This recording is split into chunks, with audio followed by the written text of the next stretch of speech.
What is up, guys? Welcome to the ThinkComputers Weekly Tech Podcast. This is episode 365, and our podcast is brought to you by Amazon. If you go to thinkcomputers.org, I always forget, is it backslash or forward slash? You corrected me on this.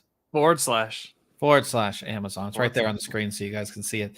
If you go there, it's leaning forward in the sentence. Like it's, I always felt like it's going back. But anyways, yeah, go there, buy some stuff. We get a little kickback, and of course, helps the podcast ongoing. And of course, the person who corrected me there is Ryan. What's going on? Another week, another podcast. Yeah, we were just talking about like time flying by, and it's already like almost summer. Memorial Day weekend coming up. My kids today had their last day of school for the year. The pool opened early today, so I'm ready to get into summer mode. I've already got like some tan going on from being outside at like soccer games on the weekend. So it doesn't look like it, but you know, Ryan is like a ghost. Sometimes. My legs are pretty white. Yeah, no, I've been working so much, and the sun has not been out here in San Diego, which is crazy. I just had a friend in town. I had a friend in town over the weekend. They're like, "Does the sun come out?" I was like, "Yeah, just not the weekend that you're here." That's funny. So, but yeah, no. Do you like it having the kids around during the day in the summer, or? Well, I mean, I'm at work, so. Oh yeah, I guess you're right. Yeah, my wife, who works from home, it's quite the distraction, but they're getting old enough where they're a little more self-sufficient on things. But we got to come up with like the plan for like chores and like do these things before you can get on your tablet. Do these things, you know what I mean? I was just like, when I was a kid, it was just the summer was so much fun. Oh yeah, you just like go. And again, this is when we grew up, we didn't have tablets or phones or any of that stuff. We would just like go out and explore and do all that kind of stuff. So yeah, like you said, Memorial Day is this upcoming weekend. That's crazy. Yeah, that's here already. That also means that we have Computex coming up this upcoming weekend as well. So expect a lot of news coming out of there. We will have all of that on the site for you guys as well. But yeah, let's just jump right into reviews. I took a look at a monitor this week from a company that I had never heard of up until CES. The company we had met with somebody and they were in their suite and they kind of introduced themselves. The company is called YEYIAN, which I had never heard of. And from what I've gathered, this is actually a Mexican company. They're building their US brand, probably why their headquarters is right by the border. Their US headquarters is literally right by the border. Kind of sort of like down the street from where I live here in San Diego. So, but yeah, they are mainly known for pre-built PCs. So if you're looking for a gaming PC, YEYIAN has, all different types of pre-builts and all of that, but they've kind of branched out into monitors, which I think for any builder kind of makes sense because I think somebody buying a pre-built PC more than likely needs a monitor. So why not have your own branded monitor? That way you can sell it with the pre-builts. It just makes it easier that way. So this is their Sigurd. That's how Sigurd 4000. I guess that's how you would say it. Which is a 34-inch ultra wide, 34-inch max resolution of 3440 by 1440, 165 hertz refresh rate, 1500 R curve. Supports both NVIDIA G-Sync, AMD FreeSync. And I like I said, this monitor, like I said, it's it's 34-inch ultra wide. That's actually the size of my first ever ultra wide, was 34-inch. So I definitely know this kind of form factor. It is a big monitor, perfect for gaming, perfect for productivity, video editing, photo editing, all of that stuff. As far as the build quality, it's kind of basic. It's almost sort of like what you expect from like biotech. We reviewed a lot of biotech monitors. It's kind of like a no frills design. There's nothing crazy on this. It's just the monitor, the panel. You have your set of ports. There's no USB hub or anything like that on this.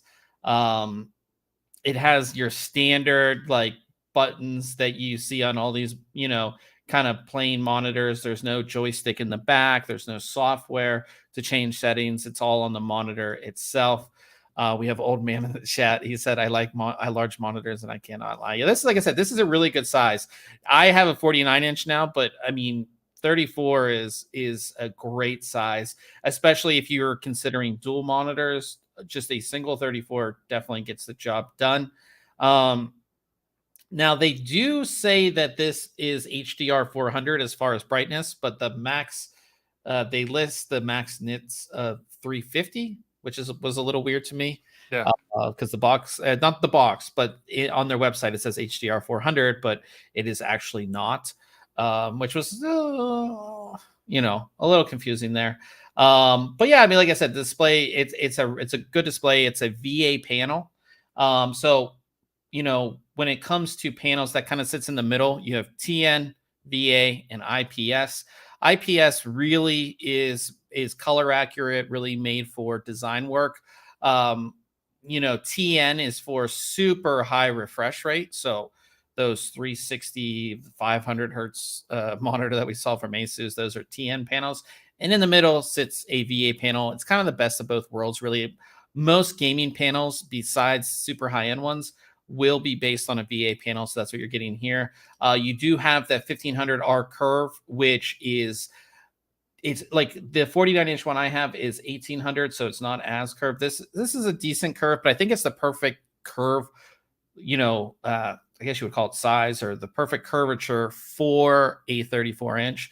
So when you're sitting in front of the monitor, you're really not looking, like you're not moving your head both ways because of the curve. It kind of encapsulates you the way you would want. So you're not moving your head, which is definitely nice. Now there is some lighting on the back. So you do get this sort of star-shaped design. It can only be red, and you can only either turn it off, make it blink, and that's it. So it's not RGB, it's not software reactive.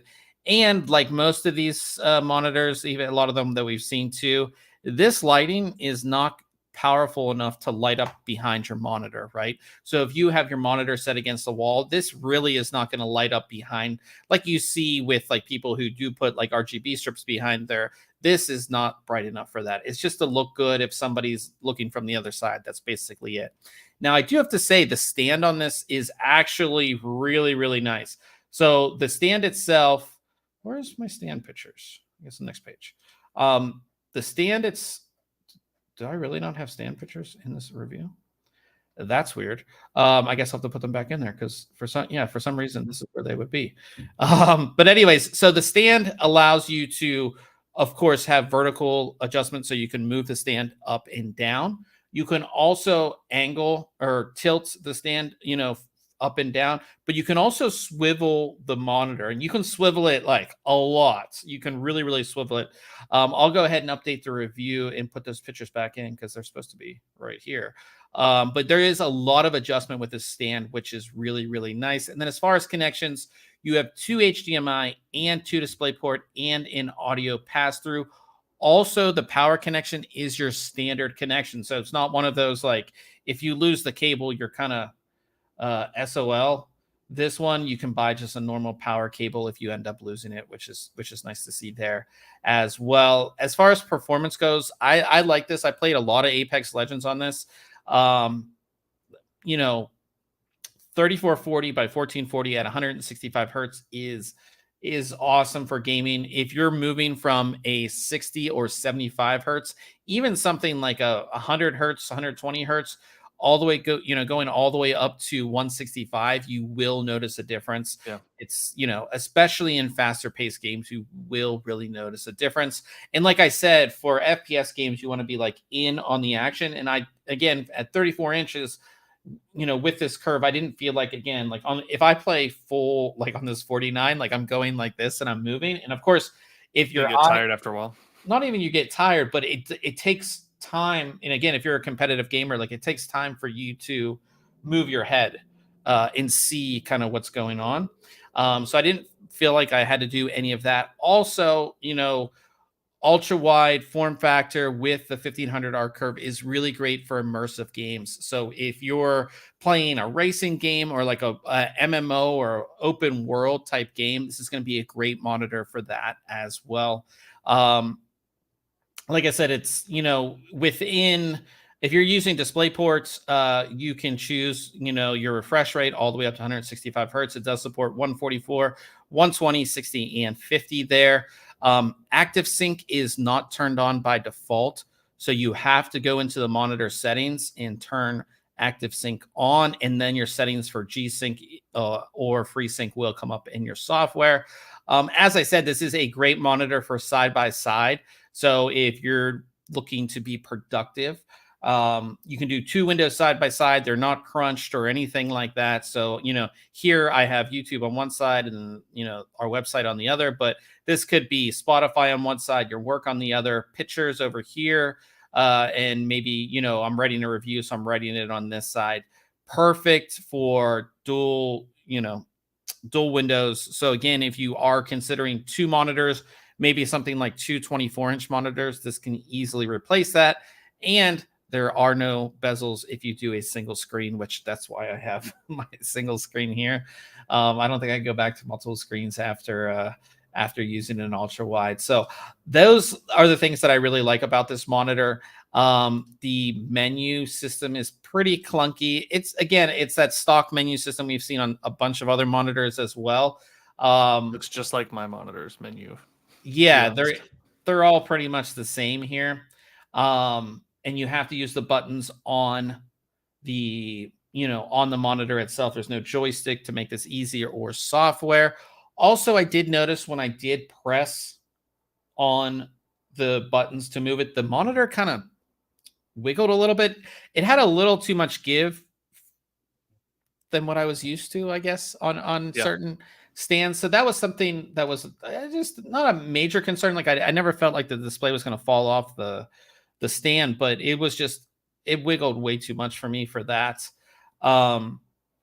We did measure 100% of sRGB, 84% of Adobe RGB, and 90% of P3 color spaces. We have all the brightness levels. The brightest I was able to get this, the max brightness was, let's see here, at FPS mode. There's different modes built into the monitor. FPS mode, max brightness that I measured was 331.7 nits. That's the brightest that I was able to get it. So, that's pretty much right around the 350 that it's, kind of measured for. Or actually, wait, no, 349 at the standard brightness, standard setting.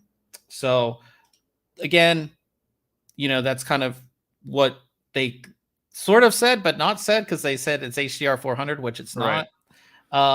So overall, I think that if you're somebody who is looking for a 34-inch ultra wide, you don't care about what essentially what the monitor looks like.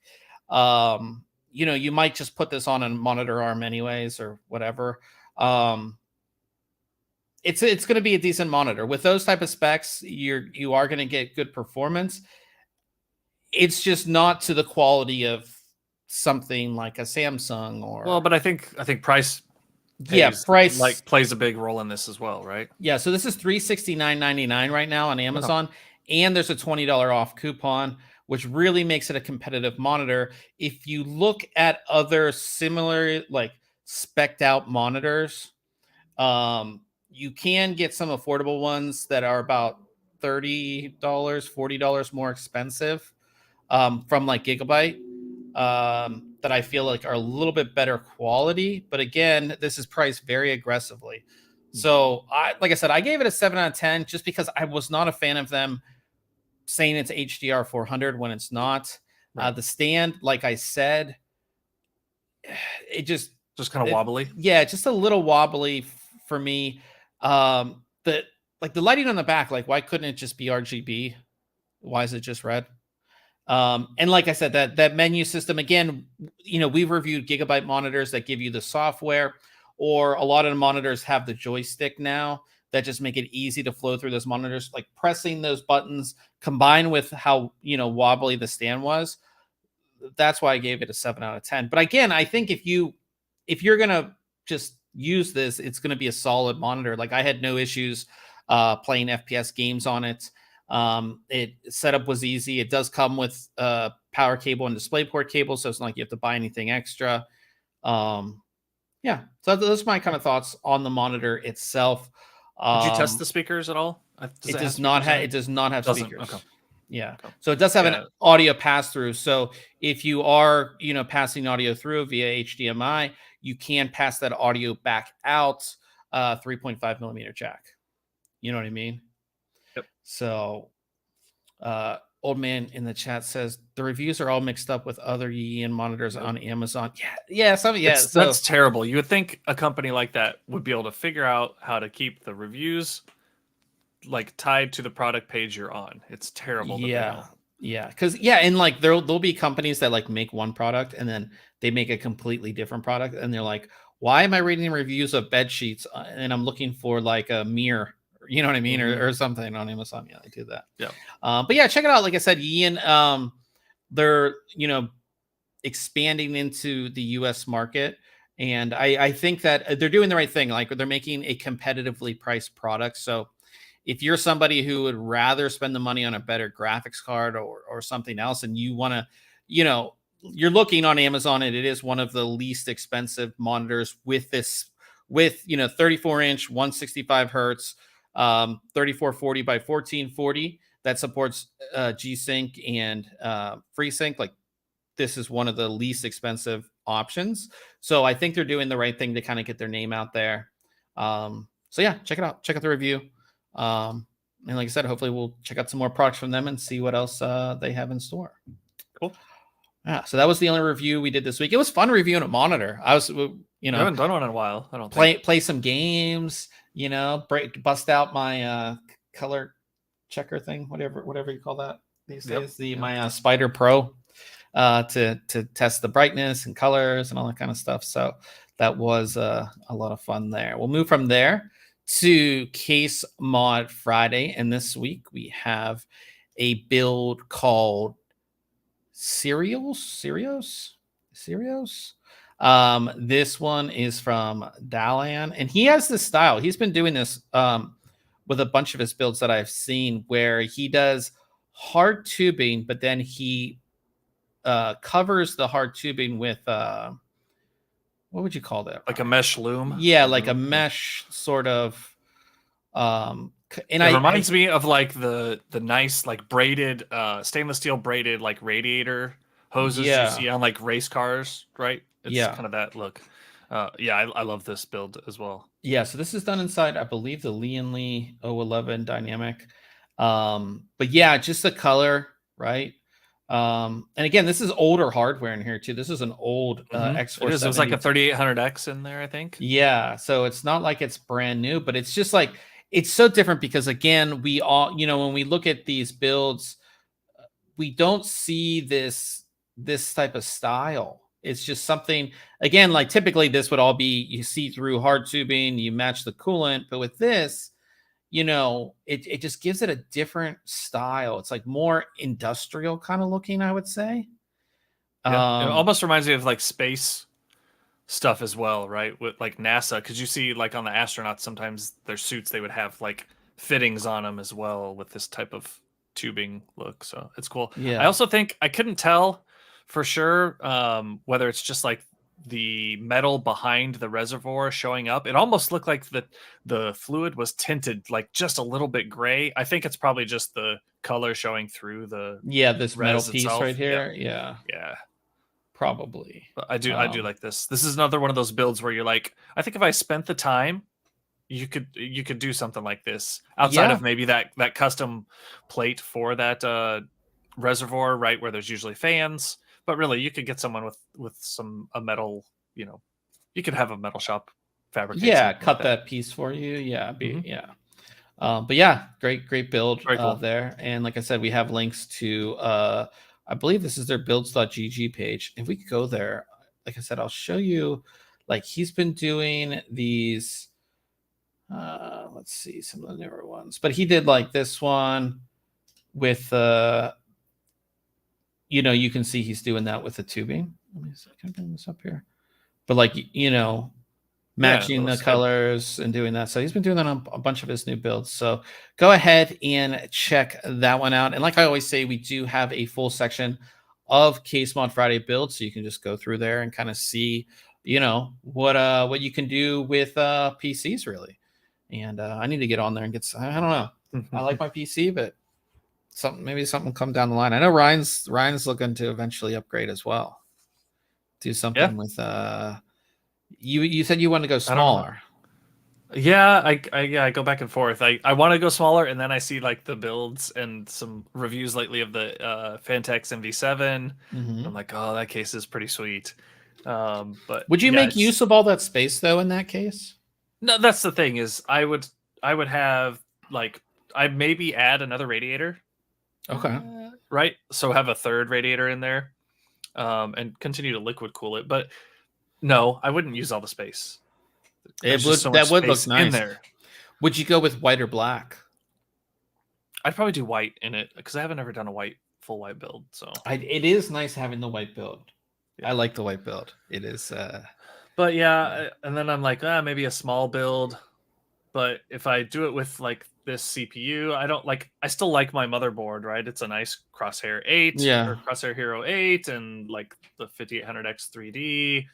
I don't want to like give that up. So yeah, who knows? Lord Taltosh is here. Yeah. He said I won't go back to a full tower. Yeah, I mean, same here. Like as soon as I got down to this size, I wish I could like move my camera without disconnecting it, but I have a Lee & Lee 011 Dynamic Mini. So I have the small one. It is legit. You saw. I brought it to CES, Ryan. I mean, you saw the size of it. It's perfect. And with what you've got in there, right? Yeah, and it's so great that I have an extended ATX motherboard in there. Even I have a large graphics card in there, and it all fits. And again, I'm using all NVMe storage in it too, so I don't have to worry about it is the perfect case. And he said his build is all white as well. White builds. I mean, it just looks so nice sitting on your desk. It just does. Yeah. Ryan, you got to go to the white side.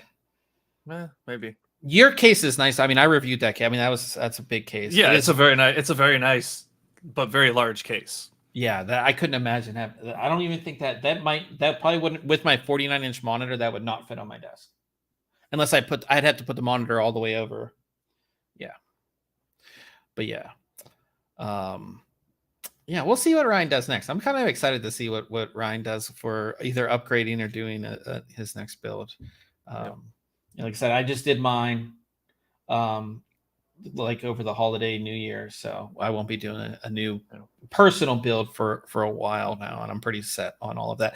Maybe upgrade the graphics card eventually from a 3090 to a 4090 if I really want to go, or whatever comes next after that. Maybe that would be the time to upgrade. But yeah, so we'll move on to news, and we'll talk about the RTX 4060 Ti and Radeon RX 7600.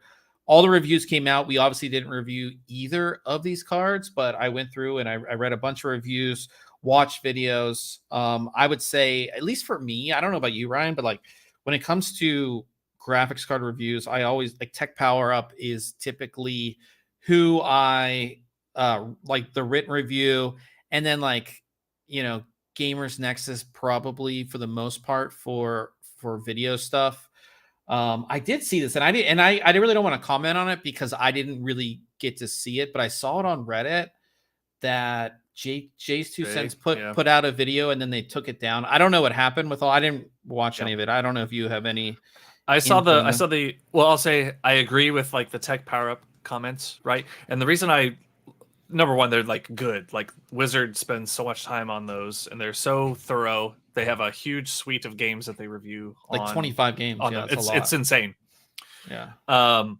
But they usually, for every launch, they've got like the reference and then multiple cards, right? So you can like go through those reviews. So I'll read like the reference review usually, not all the way through, but I'll make my way through most of it, and then I'll kind of compare like numbers between the add-in board vendors and the like Founders Edition or reference card, and just kind of compare and see like, okay, value-wise, what do I think of it?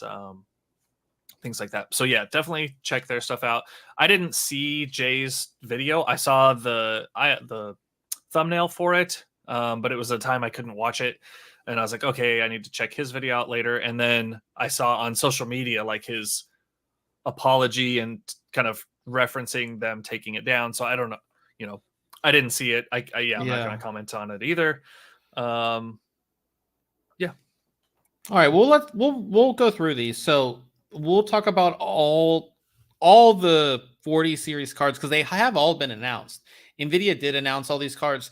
There are reviews out of the 4060 Ti 8GB and the RX 7600.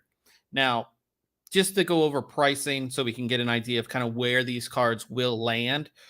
The RX 7600 is and again, these are all pricing. This is like the starting at price or the Founders Edition prices. So the RX 7600, $269. Then we have the RTX 4060. That's going to be $300. Then we have the RTX 4060 Ti 8GB, $400. And then the RTX 4060 Ti 16GB, $500. So again, we only have reviews currently of the 4060 Ti 8GB and the RX 7600. Now, talking about, I have all my sheet of notes here.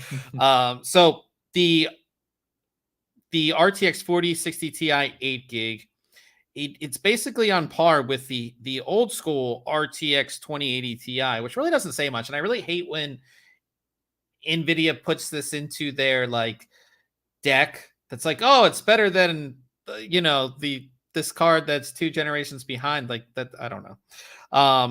But if you look at it, if you're comparing it to the previous gen card, which is the RTX 3060 Ti, and that came out the end of 2020, basically 2.5 years ago. It was the same price, so it did launch at the same price at $399. The RTX 4060 Ti 8GB is only 12% better. 2.5 years later at the same price. Yeah. So that doesn't look really good. No. I mean, I think I understand why they put those like 2 generation old cards in there, because it doesn't make sense from an upgrade standpoint necessarily at this level, this 4060 Ti, to go from 3000 series to 4000 series. But maybe if you're someone like me on a 2070 Super, you could kind of see that jump. If it's doing that much better than a 2080, okay, then it's going to be even better than my 2070. But yeah. So that doesn't look really good. And then an old man in the chat said he saw a review where the 4060 Ti was within 1 to 2% of the 3060 Ti at 1440p. Yeah, the 1440p performance is not great. Not great. Just real quickly, it is 8% better than the RX 6700 XT. And it's 25% better than the RX 7600, which also just launched. But I think for the RTX 4060 Ti, it is going to be that 1080p card. It's going to play 1080p titles maxed out over 60 FPS you're going to get with this card. And you're actually going to get that with the RX 7600 as well. These are the 1080p cards. At 14, you can push the 4060 Ti 8GB at 1440p. You may have to turn some settings down. But the one thing, and I wouldn't call it a saving grace, because I mean, $400 for a 1080p card is still a lot. Yeah, it doesn't feel good. Yeah, it just doesn't feel good. Especially an 8 gig card. Yeah, and 8 gig of VRAM too. Yeah. And again, if you're playing at 1080p, I don't think that makes really a difference. But again, once you move up to 1440, that's going to become a concern. So if you are gaming at 1080p, you're really not going to run into an issue when it comes to VRAM. But the saving grace of I guess is that it does support DLSS 3, which is going to give you that performance back, right? It's going to do that. But yeah, I don't feel great about the call. I mean, just specifically the RTX 4060 Ti, even though, like I said, it is the exact same price as the 3060 Ti launched at. Yeah. But maybe if we got like 25% better performance over the previous generation, maybe I could see, but 12%, 2.5 years later at the same price, I don't know. That just doesn't, I don't know. And again, I mean, I reread it. I'm sure everybody else does. I mean, people aren't happy with the price and the performance at that level. I don't know what else to really I mean, really say about it. There was just that time period of the last couple of years where they could get away with these price increases, and it's gonna be so hard for that price to come back down to what the consumer feels like is acceptable. I can see it on the high end. The performance come up so high.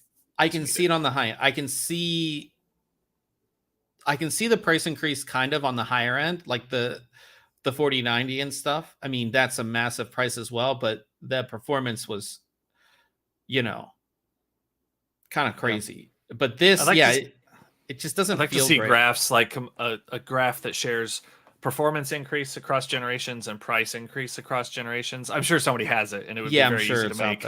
Right? Like, do they follow the same line, or does one have quite the hockey curve at the end with relation to price in the 4000 series? Yeah. So that's kind of that card. Just don't feel great about it. I think that's what, like, I think everybody who's like, they want to get a new NVIDIA card, right? They've been waiting, and every time one comes out, they're like excited, and then they like see the reviews and the non DLSS 3 performance and all that stuff, and they're like, yeah, I'll wait to the next one. And then now we're at the, that was like, the 4080, and they're like, wait to the next one. Then there was the 4070 Ti. They're like, wait to the next one. Then we had 4070, and they're like, I'll see what the next one is. And it's like, I just don't think, gamers are really happy at this point with NVIDIA. And, the AMD option is there, but for someone like me who's like streams and does things with features that NVIDIA has, right? AMD has some of these solutions as well, but like NVIDIA Broadcast is something that I use on a regular basis to, do the stream and other items. So I'm like stuck in that ecosystem, and I have more confidence that NVIDIA will continue to improve that and add things on, right? Like they did with the eye, what was it called? The eye tracking, where it would make it look like all of that I know they're going to continue working on. So it's like, oh, you could look at the alternative if you're not happy with NVIDIA. Well, I've kind of put myself in this position to rely on those extra tools that they provide. It's just like with phones, like you're in this ecosystem and you're kind of, to make the change is a big change. Yeah, for sure. So I don't. These cards will sell a lot. It would be a volume card based on price, right?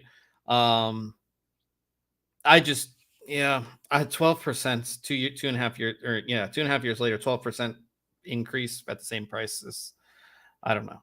I'm just not very happy about that. Now, the RX 7600, of course, from AMD, that's going to be about 9% better performance than the RX 6600 from the previous generation. like I said, it's 25% slower than the RTX 4060 Ti. I really think with this card, AMD is targeting, again, it's $269. They're going to be targeting that RTX 4060 at 300. So I think those two cards, like the RTX 4060 and the RX 7600, will be, those two will pretty much go head to head, and those will be high volume cards based on their price. And again, you know, these prices, these are all just reference prices. You get a Strix card, you get an Aorus card, you're paying, throw in overclocking and cooling. Yeah, you're paying more money than that too. So, you know, like I said, I mean, $500, you're looking at like $50 to $100 price increase sometimes on just those add-in board cards at the minimum, right? You look at, like you said, a Strix card, and those prices jump up quite a bit depending on the model. Like I said, like, you know, you get around that $500 price range for an entry level card. I mean, these cards are being really marketed as 1080p cards, and I assume that's what you would call entry level, right? A 1080p card. I mean, any lower than that, when's the last time you could buy a 720 monitor? Or like, right? you call the next like card 60 down. You call the next card down like the esports card, right? So you're playing like Counter-Strike games that don't require a lot, you know, but still, the price is just the issue. I mean, obviously I'm not all of that upset at $269 for the RX 7600. No. Then that's not horrible. That feels better. Yeah, that feels a lot better. But so talking about the RX 7600 at $269, AMD's Arc A770. AMD, you mean Intel? Intel's Arc A770 is only 10% slower than the RX 7600, and we have a story where you can pick up that card for $199 now. So seems like a good deal. Yeah, seems like you know, that would be kind of, you know, we'll bring up that story. Was that A7? You said A770, didn't you? Oh, this is the A750. Sorry. Yeah, this is 750. Yeah. But no, the A770 is 10% slower, and you can pick that up in the mid 200s. You know, and again, if Intel does a really better job on their drivers, they can become really competitive with this kind of lower end, going against an RTX 4060 and an RX 7600, and they could be that third player in that kind of space, which would be really great for Intel, I think. But overall, these lower end cards, not. Yeah, I just think there's gamers out there that were waiting for these, you know, and they're like still not. It's not there. You know, I think it's like one of those things like, oh, I'm going to, you know, I'd be like, all the time I'm like looking for apartments and stuff here in San Diego. And I'm like, oh, I'm going to find that one that's going to be like good, you know, really good and like a really good price. And like, you just don't find it. Yeah, I think it's the same thing. Yeah, it's the same thing with these cards. So that's kind of what we have to say. Like I said, if you are interested in these cards, go out and check out the reviews. Like I said, Ryan and I both really suggest Tech Power Up for that. They have great reviews, and not just the reference, they have a bunch of aftermarket cards as well. So check all of that out. We'll move on to our news, talking about the RTX 40 series. We're finally getting those mini cards, which I'm a huge fan of. I love. Did we even have them in the 3000 series? I don't remember. And even 20 series. I feel like the last mini I remember is like one I bought. I bought a Asus GTX 970. Yeah, that was like everybody had minis of that card. Right. So a bunch of companies, and these are going to be the RTX 4060 non-TIs for the most part. So here's one from Colorful. It's just super, super small. These will definitely find their place. Yeah, the Gainward has the 4060 Ti Pegasus, which again, very, very small card. These are like really good for those like 1080p mini ITX builds that a lot of people have. Palette, their 4060 Ti Storm X here, and then the Inno3D 4060 Compact. And then the RTX 4060 Solo from Zotac, which is tiny. Tiny, I mean, it tiny. barely goes past the PCIe slot, you know? Yeah. Like These are very. Which one would you get? I kind of like this one from Colorful, honestly. I've really been enjoying the Zotac cooler design lately, just with their like rounded. This one doesn't show it as much, yeah. right? But their new design that they've kind of put out this last generation, I've enjoyed. So, yeah. I kind of like this Gainware one though. I don't know. And like all those other brands like Gainward, Palette. What was the other one? Inno3D. Inno3D, Colorful. Like those brands, I feel like you don't see as often in the US as you do Zotac. Yeah. So that plays into my like brand familiarity, and just support and availability. Yeah. Lord Taltosh said, two slots for 40 series. Who would have thought? Yeah, finally getting down to like our normal form factors here too, which is definitely nice. Especially, he said that Colorful is thick. Yeah. Especially like I said, if you're doing a smaller end build, a lot of these mini ITX cases do not support it. Yeah, don't support 3 slots. So, or if you have like an older case and you want to do like vertical GPU, they also don't support more than, newer cases. Yeah, in the past like couple years, but go back a couple years, they don't support more than 2 slot. Like my old Corsair case, what was that? The 680X only supported 2 slot in that, right? In the vertical placement. So, well, I don't think mine really does either, but I had to cut something off my GPU bracket to make it work. Gotcha. But also on the CPU and GPU side of things, Intel, and I was waiting for them to do this. They finally announced they're called ARC balanced builds. Basically, putting an ARC GPU with an Intel CPU, and they start at 423 with a GPU and CPU, and then they have systems as well, which will start at $899. This makes sense. I think I don't know why they didn't do it sooner.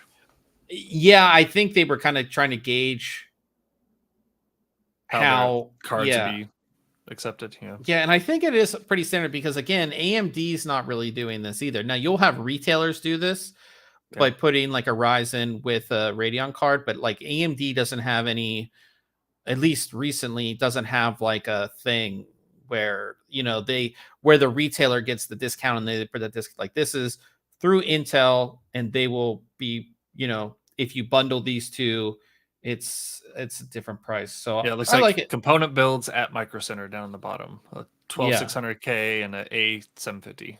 Yeah. But yeah, it makes sense. And again, I think when ARC launched, I was like, yeah, when are they going to do it? Because that just will get more people to buy them. So yeah, pretty cool. And like I said, these ARC cards are good for 1080p cards. So yeah, so that's definitely interesting. Like I said, we did talk about the ARC A750 8 gig is now only $199 currently at Newegg, $200 for a graphics card. That seems pretty normal. Yeah. $199 currently. So if you wanted to pick this up and try out an Intel card, only $200. So we have the link for that. Not a bad option. Yeah, if you want to pick one up, we have the link in the bottom of that article. Talking about 7600, this leaked before the launch, but ASRock, I reviewed a bunch of their Steel Legend motherboards. They put out their first Steel Legend graphics card. So this is their RX 7600 Steel Legend. I actually think it looks pretty good. Yeah, I like this. And again, this is an angle design. This is a white card. The Steel Legend motherboards are designed as white. 3 RGB fans, which again, Steel Legend is like their entry level, I would say, for their motherboards. So having 3 RGB fans on this is pretty good, I'd say. But yeah, I mean, their Phantom Gaming is their higher tiered piece, right? Phantom Gaming and Tai Chi are higher. Tai Chi are higher, yeah. Yeah. No, this is cool. Yeah, full cover backplate. I like the look of that too. Yeah, with the nice. white camo. Yeah, so this will be available. full length too. It goes far past the PCB there, but yeah, cool to see. ASRock again. We saw their first graphics cards a while back, and then again, like we saw their first Tai Chi graphics card, and now they have this Steel Legend graphics card. So yeah, it makes sense to bring all their kind of product lines together. Sure. And like I said, I think that'll be a good card if you're looking at a 7600. You get a bunch of RGB lighting there, white. It will match up pretty perfectly if you do have an ASRock Steel Legend motherboard too. So it completely makes sense for that. So you check that one out. Corsair launched a new case, and this is their Mini ITX case. So this is going to be their 2000D. I wanted your thoughts on this. This is the typical, what would you call it? Like it's kind of like the Xbox. Yeah. Like the Xbox kind of. I was just thinking the other day, I was like, man, I haven't seen a new case from Corsair in a while, it felt like. And then this thing popped up. I was like, all right, they did launch like the whatever, like the higher end D series, like the 7000D or 5000D. I guess. Maybe it's just I feel like maybe we haven't reviewed one. Yeah, we haven't reviewed Corsair product in a while. So it's okay. I'm not a fan of this Xbox, like you said, Xbox style tower, like thin tower. I don't know. It's okay. And everybody has one of these, right? It's all kind of the same. And they all look very similar. Yeah. They all look very similar. Now, again, this design makes sense because it's small. It fits on your desk. Again, it looks much like an Xbox. Taltosh said NZXT H1 clone. Yeah. We reviewed a height case that looks almost the same as well. A little bit different. Reminds me of the height case. Yeah. Two versions. So there is just the version that doesn't come with any fans. So that's the 5000 or the 2000D airflow, and then there's the 2000D RGB airflow. I'm really a fan that they're making, at least currently, they're all airflow, because if you put tempered glass on this, your components inside are going to get pretty warm. Yeah. There's like the exploded view of it. Yeah, black and white, Mini ITX, obviously. I think these will do well. And again, it's that form factor that everybody likes, right? I don't know if we have pricing on these yet.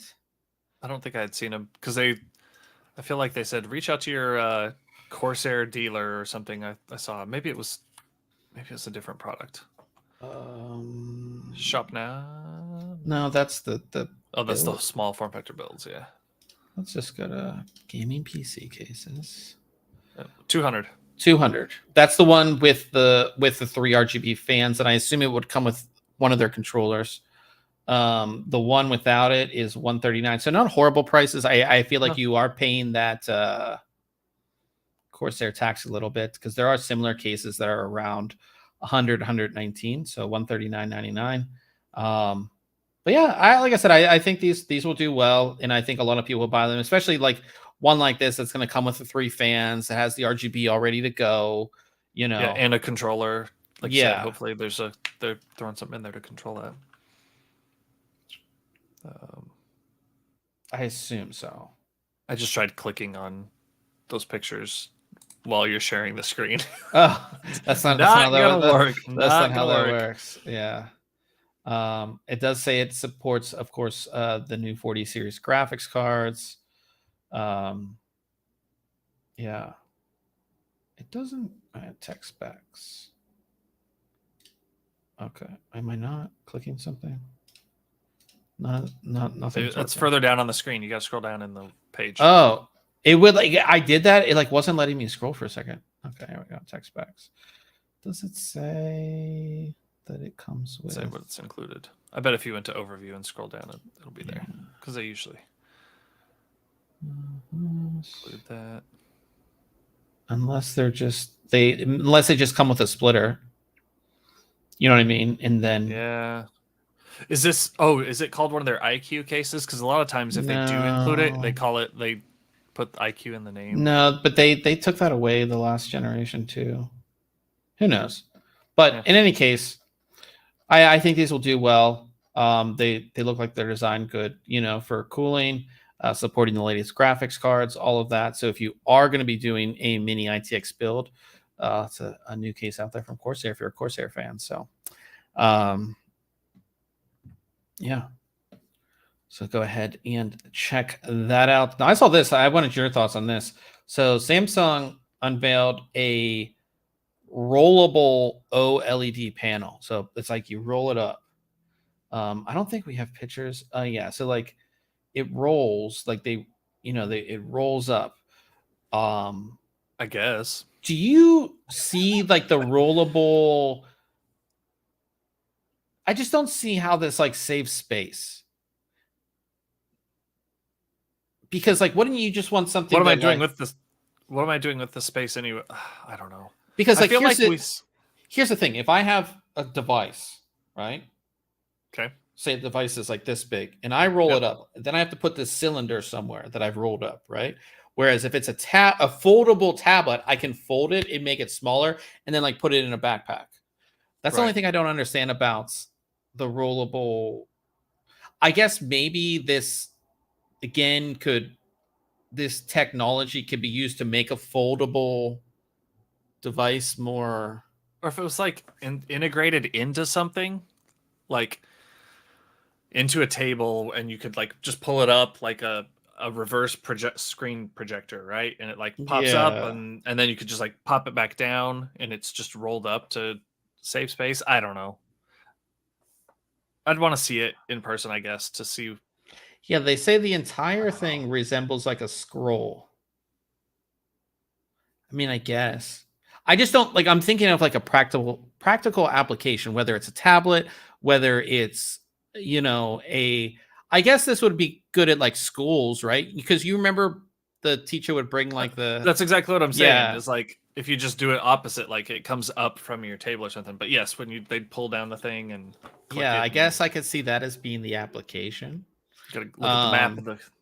Yeah, and like Old Man says, you could hide a huge screen if it could roll away. Yeah, I mean, I guess more in like the TV applications. I was just thinking of more of like mobile type thing. I don't. Yeah. I mean, the one that I have, the mobile screen or the portable screen, it's just a flat LCD, right? That has a little kickstand and connections for power and video. And it's like you said, I just throw it in with my laptop. It sits flat with my laptop, and I just slide it in my backpack. I don't have I think the best application for these would be like TV that you could roll up, or a learning device that you could roll up and down, right? So yeah, pretty cool. I do like seeing really cool display tech, because it's like sometimes though I feel like they're just trying shit for the hell of it, like trying to solve a problem that might not even exist. I think this solves some problems. Like I said, more like for learning and like home TV or whatever, where you could roll down this display, and then when it, you don't want it, you can roll it up. It doesn't take up space. Like our TVs take, and this monitor takes up space, right? But if I'm in a multi-use something, I can roll it away and have my, like there's windows here. So if I want to enjoy my view, I can roll away my TV. Yeah. Whatever. Taltosh said, proof of concept. Yeah. So like I said, I think it's pretty cool. We'll see if that becomes anything, in the future. Another thing I wanted your opinion on is Asus came out with this really cool looking keyboard for like, I would say opinions. This is like this is called their Marshmallow. It reminds me of the Logitech. I don't remember the name of the product. It's okay. It's not my style necessarily. Are they mechanical or are they membrane? I believe I happen to know. If they were mechanical switches, maybe. It kind of looks like I said, a mix between that Logitech keyboard they came out with and the ASIO Cascade, right? Yeah. Maybe it's just the colorway that's reminding. It's a colorway. It's more of like that circular kind of. Again, this is going to be like an office product. It's interesting, but Asus has this whole studio thing now that they're doing. Like again, I see this like in dorm rooms. Where I really see this, like the college kid design studio type thing. Yeah. But yeah, I like the colors too. The two colors. Yeah, I like the green.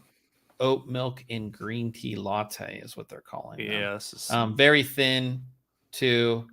So yeah, pretty soy cool. boy keyboard over here. Yeah, that's what it is. Which one would you get? You would get the green one? The green, yeah.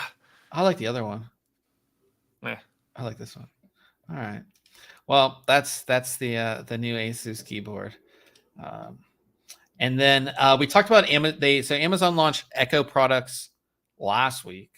This week they launched their brand new tablet. So this is the Fire Max 11, most powerful tablet. And I was like, oh, this is cool. And they have it kind of set up to like look like the iPad Pros look. And I'm like reading, and then I'm like, 4 gigabytes of RAM.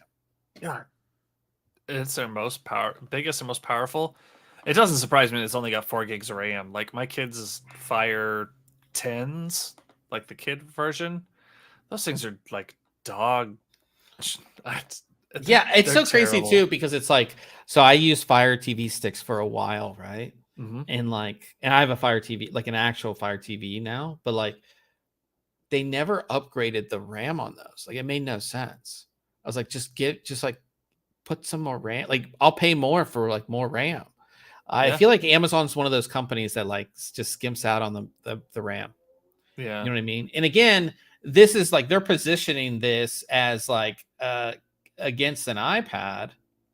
Well, their OS is terrible too. It's yeah, a bastardized Android that I hate whenever like my kids complain about something on their tablet and I have to work on it. I'm like, oh, God, I hate working on this thing. The only good thing they've done is, well, sort of good. They put in the micro SD card, right? So you can have additional storage. But the way they've implemented it, like you think you could, let me move some games over to this storage or let me move some files around. They make it nearly impossible to do anything like that. Yeah. It's, I feel like the reason Amazon hardware is, especially like tablets and stuff, is successful is because they have a massive platform and because it's significantly cheaper than like a competition, whether it be like a Galaxy Tab or a iPad. These are significantly cheaper. Yep. But yeah, $299 it starts out.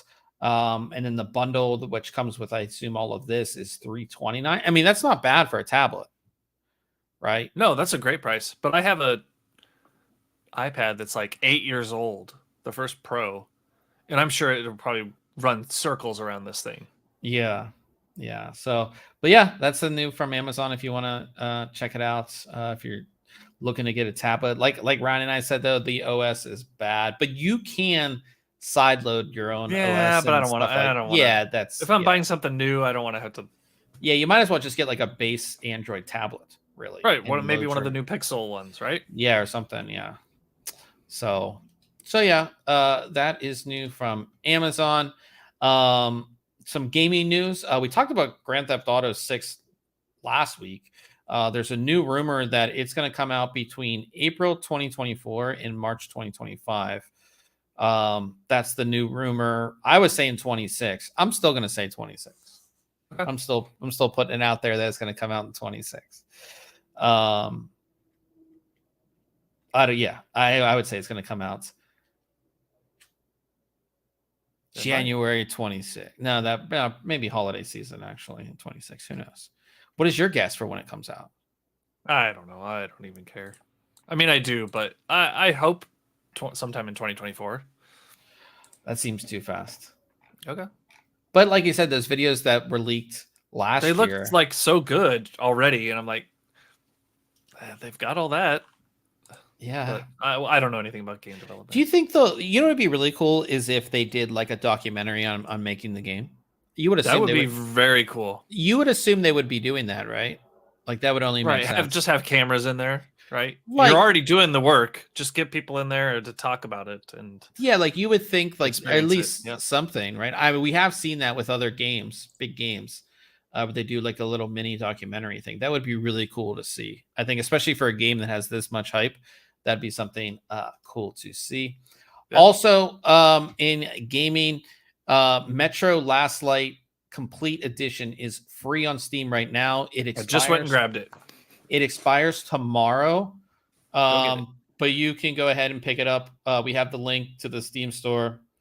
Yeah, it expires, like I said, on the 25th. So it's the 24th now. So if you're listening to this live or you're listening to it before the 25th, I think it ends like the end of the day on the 25th, possibly. It says before May 25th. But it comes with all the DLCs for the game and everything. So the game is 10 years old, but it's still, like I said, if you want to pick it up, we used this game to benchmark stuff previously. So it is, like I said, it's a good game. And I said it's free, so you can't complain. So like I said, we have the link in the article if you want to check that out as well. And that is going to be it for news for the week. Coming next week, we have a new case, which I can't tell you about, but it's small. That's the only thing I can tell you. And then we have a new storage product, and I can't tell you what it is, but it's the first one that we're reviewing. Cool. So I got to guess then. Yeah, you can guess what it is. It's the if first it's the one. First one. It's new storage and it's small. Yeah. All right. Well, the case is small. The storage is also small, but the storage is small too. Yeah.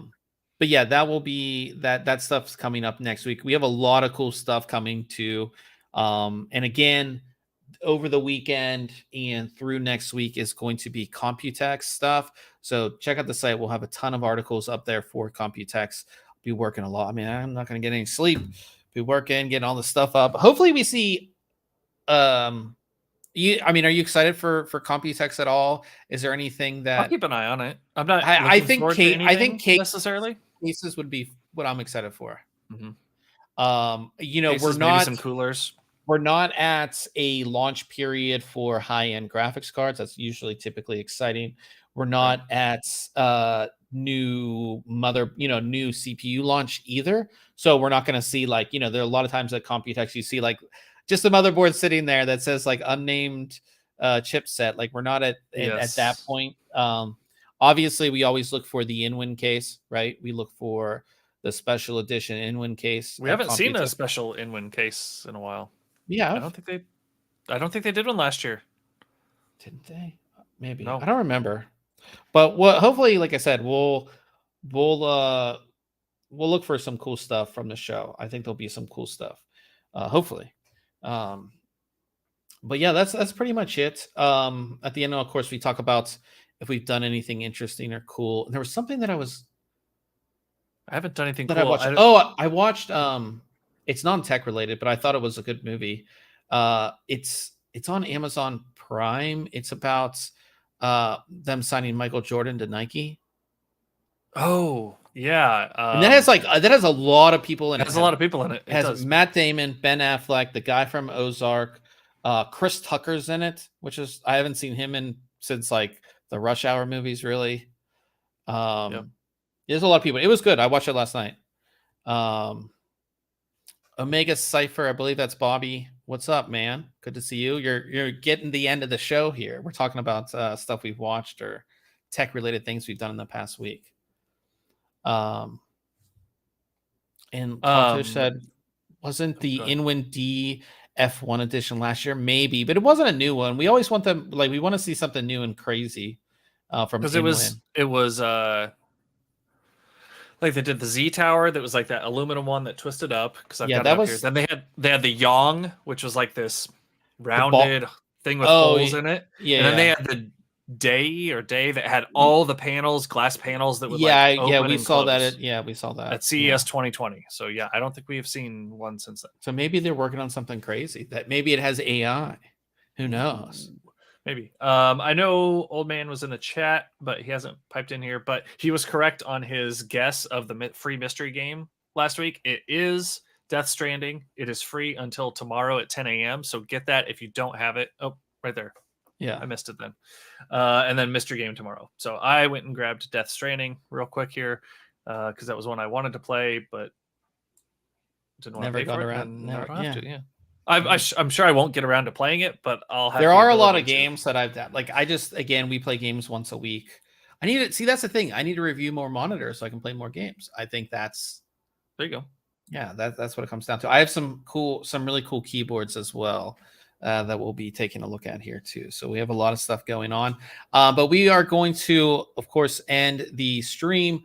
Ryan will pop over on Twitch. So if you are watching on Twitch, the stream's going to go down and then just come right back up with Ryan hosting. We're going to be playing some Apex Legends.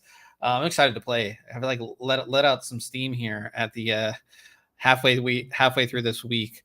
And Taltosh says he has 1,249 games in his Steam library. That's a lot. But yeah, we'll be over there. Like I said, again, twitch.tv/ThinkComputers. Go over there and we'll have some gaming, hang out with Ryan and tell him how bad he is at the game. I'm not much better, if I'm even better at all. These days, I haven't been playing too good these past couple of weeks. So hopefully we change that around. So thanks everybody for coming out in the chat. Of course, Old Man, Taltosh, Omega Cypher, everybody in the chat live, and of course everybody that listens later. And we will see everybody next week.